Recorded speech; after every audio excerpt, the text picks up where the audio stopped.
Diet ಮಾಡ್ಬೇಕಾದ್ರೆ ಈ chips ತಿಂತೀವಲ್ಲ, ಇದಕ್ಕಿಂತ ದೊಡ್ಡ ಚೀಟು ಇನ್ನೊಂದಿಲ್ಲ. ಆದರೆ ನಾನು ಇದೇ ಲಾಸ್ಟ್, ಇದಾದ್ಮೇಲೆ ತಿರ್ಗಾ ತಿನ್ನಲ್ಲ. ಸೊ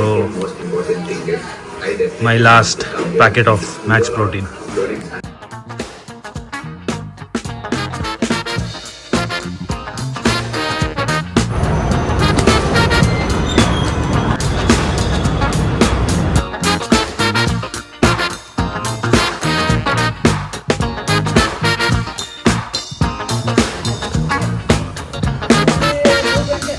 ಕುತ್ಕೋ ಗೋಬಿ, ಸಿಟ್. ಹಾಂ, ಹಂಗೆ go no, there will be that one copy of that book, Psychology of Money. Oh, that one.